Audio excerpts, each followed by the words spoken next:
Hello and welcome to Africa Today. I am Busolami Tunwashi.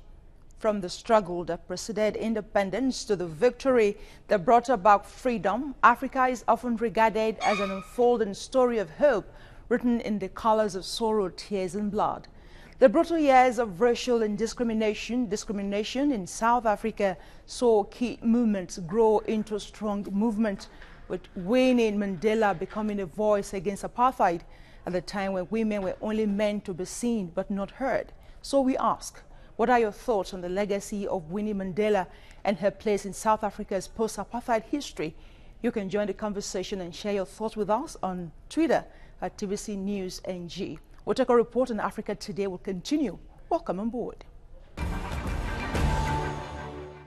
Popularly known as Mother of the Nation, Winnie Mandela campaigned tirelessly for her husband's release during his 27-year incarceration as a pivotal component of the quest to guarantee the rights of black South Africans. My husband has been fighting for the liberation of the African people, for the working harmoniously of all the racial groups in this country. She remained steadfast throughout, emerging to punch the air triumphantly in the clenched fist salute of black power as she walked hand in hand with Mandela out of Cape Town's Victor Verster prison on February 11th, 1990. We bring up the white man's children. We could have killed them any day we wanted to. With our necklaces, we shall liberate this country. For husband and wife, it was a crowning moment that led 4 years later to the end of centuries of white domination when Mandela became South Africa's first black president. But for Winnie, the end of apartheid marked the start of a string of legal and political troubles. Blamed for the killing of a 14-year-old activist, she was convicted in 1991 with a 6-year jail term later reduced on appeal to a fine. She and Mandela eventually separated in 1992, and her reputation slipped further when he sacked her from his cabinet in 1995. The couple divorced a year later, after which she adopted the surname Madikizela Mandela. Appearing at the Truth and Reconciliation Committee set up to unearth atrocities committed by both sides in the anti-apartheid struggle, Winnie refused to show remorse for abductions and murders carried out in her name.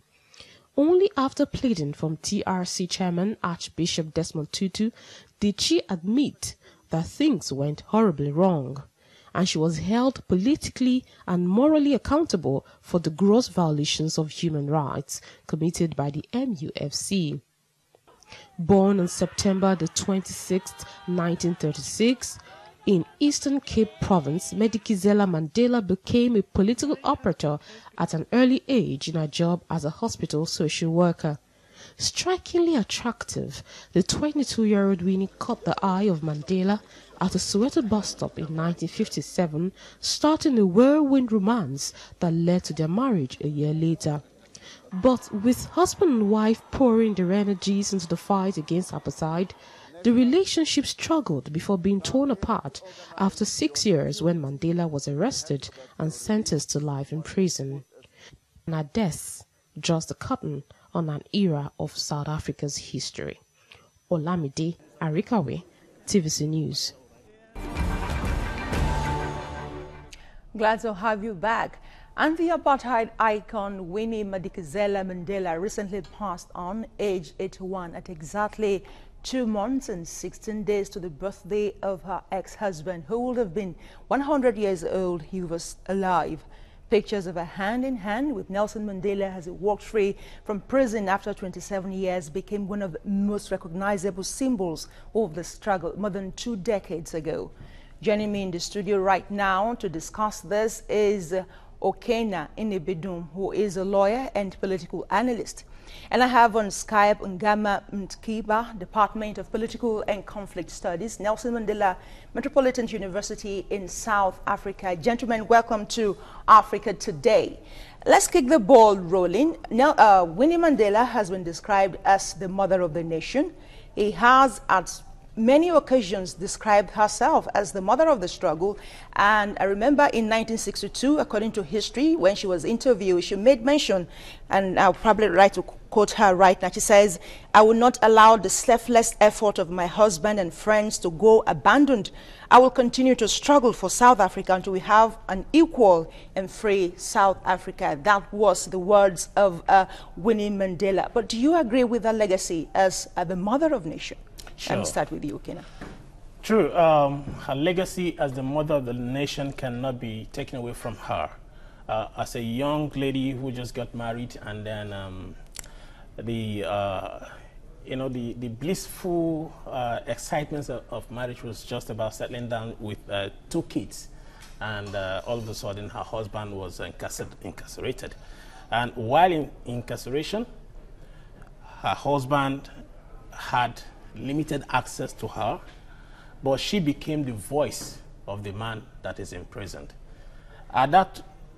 With the takeoff, she metamorphosed into the voice that actually was moving around the world and within from South Africa, amplified her activities that the world could hear and see Mandela in herself. She became the portrait of the Mandela that has been in prison. All right, let's go to South Africa now. We have Ngoma with us. Do you agree with what Okena had said and buttress that with what we have after apartheid? Will you still describe Winnie as the mother of nation? Well, that legacy has been resilient, notwithstanding some of the challenges that Winnie went through post-democracy.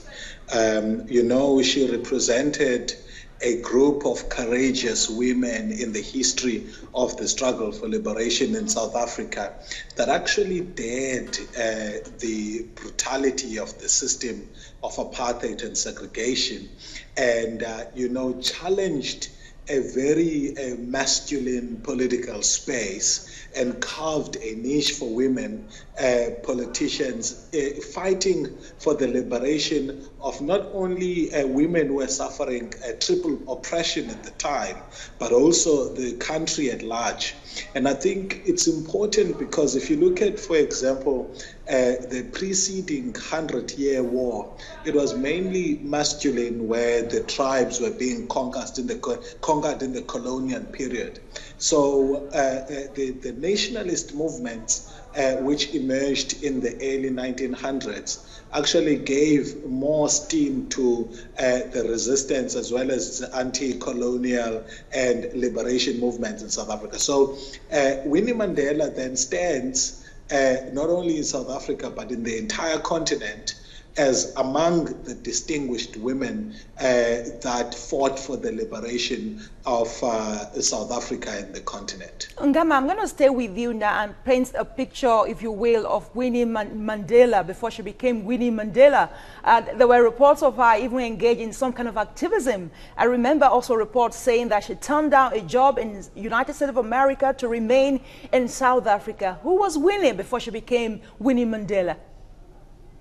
So as South Africa became increasingly modernized, you saw the emergence of an educated African population that sought to serve the country through professions. So Winnie Mandela at the time actually faced after graduating from social work, had the choice to either work as a social worker or further her studies in the US. And she chose, because of the problems that she was witnessing and the extent of the deprivation and social challenges experienced by Africans in the country, chose to rather serve at Baragwanath Hospital so that she could actually serve her nation.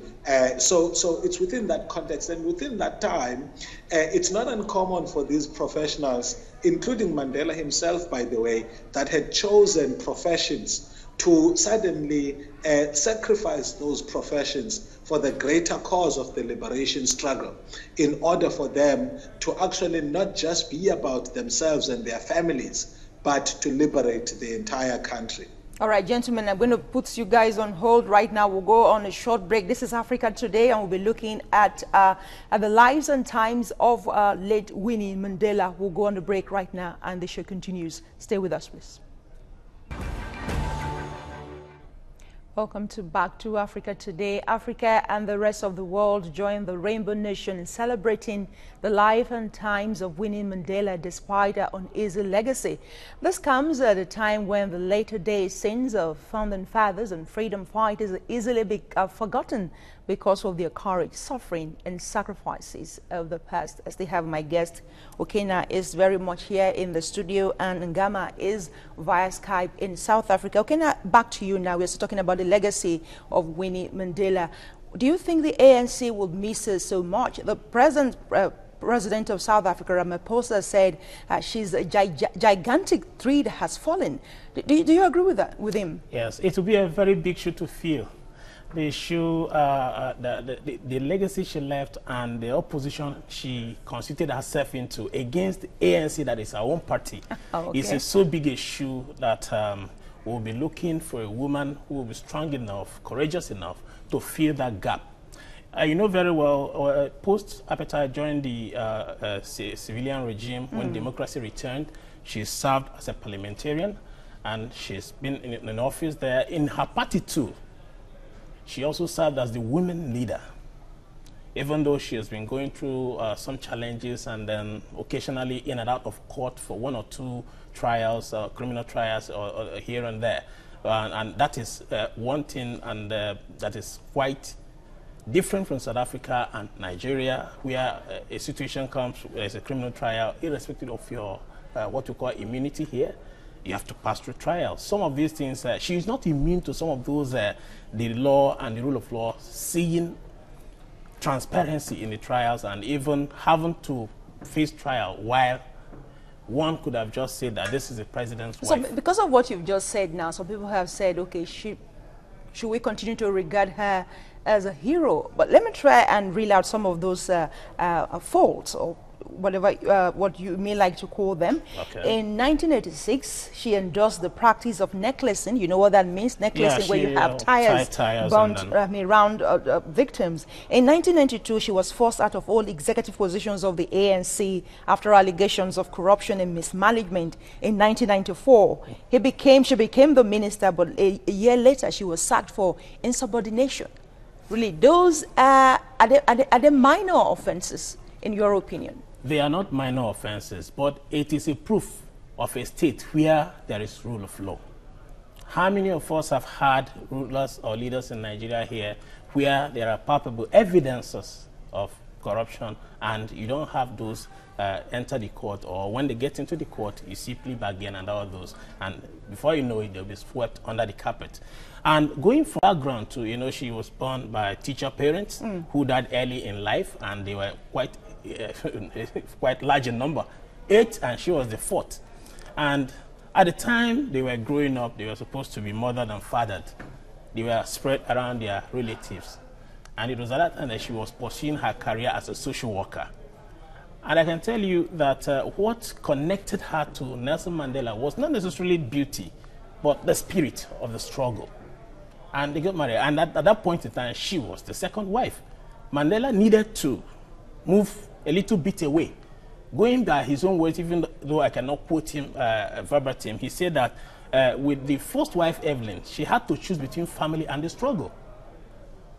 And Winnie was ready at that time to fit into that position. Even while he was in prison for those 27 years, she held the fort.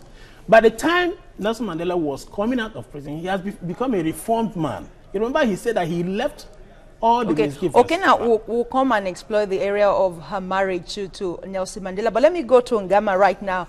Ngama, let's still talk about the society and Winnie. Was the society fair to her?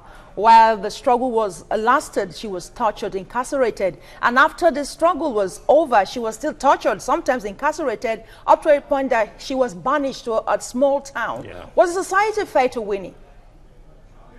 Well, so also those were during the transition period, because remember, South Africa underwent a transition in the from 1989, 1988, in fact, onwards. So the question of fairness to Winnie is one that's a thorn in the flesh, actually. South Africa transitioned into a democracy out of a negotiated settlement.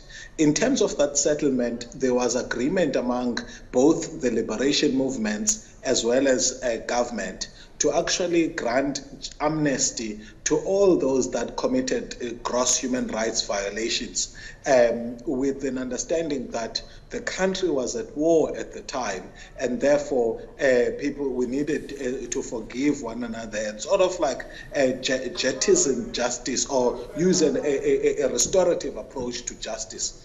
But what then happened is that as a proviso for one to get justice, you needed to appear before the Truth and Reconciliation Commission, which would then determine whether or not a particular politician deserved amnesty. The challenge with Winnie, the critique actually that is always leveled against the Truth and Reconciliation process, is that Winnie was almost singled out along with the radical Pan-Africanist Congress politicians, in being punished or prosecuted for Ngama, I'm going to interrupt you. Ngama, let me interrupt you and fast forward to what we have in 2003, 2004, when she was found guilty for fraud and mismanagement. And I remember the judge who sentenced her said, something went wrong, really. Winnie, you should be example for us all. Can you take your point from that point? Well, indeed. So most of the ANC politicians did get compromised once they got into power. And I think I want to agree with what my colleague was saying earlier on, that in South Africa we built a very independent judicial system, to the extent that politicians are able to be brought to account. What then happened since then is that Winnie Mandela was able to reclaim the initial memory of her legacy as a person who has contributed greatly to the struggle. And by the way, I think there was a successful appeal to some of the things that were found against her, which then over time, she was again the mythical Winnie Mandela Mandela emerged, to the extent that at the time of her passing, she had across the political spectrum had been gaining support and actually positive acknowledgement by a number of political formations within South Africa. All right. Okay, now back to you now. Let's explore her marriage to late Nelson Mandela. Like you rightly mentioned, she wasn't Mandela's first wife. She was the second wife. Yeah. And so, was it just a fallout on ideology, or it was just an age for Mandela? I mean, with all due respect, was it just an age for that needed to be scratched, really? Not really. It was a relationship that is well built by, do I call it nature or providence? Both of them needed each other. The spirit in her is a courageous one. She's a woman who was almost coming up in her prime. And she got magneted by the spirit of justice, which her husband is fighting for. But I can tell you also that even the spirit of justice, which they were fighting for equality in South Africa against the discrimination and segregations enthroned by the apartheid regime, there is also what the law services in society is punishment for crime and reward for good. There should be incentive for good behavior. Yeah. So those are the things that if you check out, by the time Nelson Mandela came out of prison, he became a reformed man. And in that reformation, he doesn't need necessarily the fierce nature, the spirit of that struggle, the unforgiving spirit of the lady Winnie Mandela. But at the same time too, you notice that she herself has some affinity with locals who she identified herself with. You remember that Mandela sacked her from his cabinet based on insubordination. Some have said the celebrity status of her being the face of the struggle got into her, so much so that when Mandela came back, she wasn't ready to take the second position.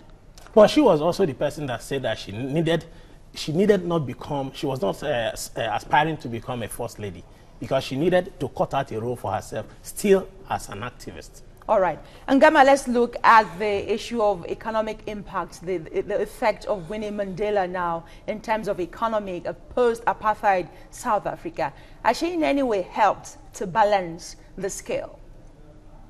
Well, Winnie Mandela would have been among the critical voices of the trajectory that post-apartheid South Africa underwent in terms of economic development. We in South Africa are facing the triple challenges of poverty, unemployment, and inequality that a majority of the people in the country are experiencing. And also, you know, a vindication for the position that they held with a minority within the ANC, that the negotiated settlement resulted mainly in the protection of white interests, particularly because the country had to tread carefully to prevent a civil war. But there was not a follow-through that looked at effective redistributive justice, which would then ensure that the masses of the population benefit from the economic settlement. So she was one of those critical voices that were agitating for more radical change. In fact, the newest, youngest political party in the overall assessment, I'm going to cut in now because I'm going to let you go very soon, but in the overall assessment, what she fought for, in her own words, equity in South Africa, equal South Africa, it's never a reality. Is that what you're saying? It's not yet Uhuru. That's the general feeling. But South Africa is a better place. The race relations are much improved. But we are now at an inflection point where we need to urgently expedite efforts to redistribute the wealth in the country. All right, we must thank you for your thoughts and your time on Africa Today in Ghana. In Tiba. I hope I got your name correctly. Thank you. I still have Okena, let's wrap up with you right now on the issue of equitable distribution of wealth in South Africa, which Winnie was at the forefront of in terms of activism. This is what should happen. Really, what could she have done differently? What she could have done differently is to become reformed like her husband. The post-imprisonment era, the post-apartheid era, an era has been ushered in. And there is the Truth and Reconciliation Commission, which she never really became penitent. In her own words, she said, let me read it. She said, okay, I'm not sorry. I will never be sorry. I would do it again if I had to. Everything. That is a very strong one there. But I'm going to say that the lessons anyone will learn from her is to believe in your dreams, pursue your dreams, to the extent that your dreams doesn't inflict wound back on the society, because you can see series of trials she went through and series of morally unjust activities that were executed, not necessarily by her orders, but by her withholding of her opposition to some of those activities, especially the Nelson Mandela Football Club, which and there's a bad spot on her history, which is a stumpy issue. And I can say, finally, for her, yes, it's something that every African woman should have to learn. Be strong, but at the same time be humane, so that history will not judge you harshly. We must leave it there. I don't quite agree with that, but we'll leave it there. We'll leave that for another time. We appreciate your time on Africa Today. Thank you. Imperfect as a heroine and complex as a champion, Winnie Mandela's legacy and place in South African history remains assured. Perhaps she doesn't deserve the burden she had to bear and the way some will choose to remember her. It is now time for lessons of the past to become guidelines for the future and inspire the much-needed change, not just in South Africa, but across the continent. That's our package for today, but don't forget to join the conversation on Twitter at TVC News NG, and also follow me for updates around Africa at Busi Solami at TVC News. Many thanks for your time. I am Busolami Tunwashe, but don't forget, Africa can only get better. Thank you so much.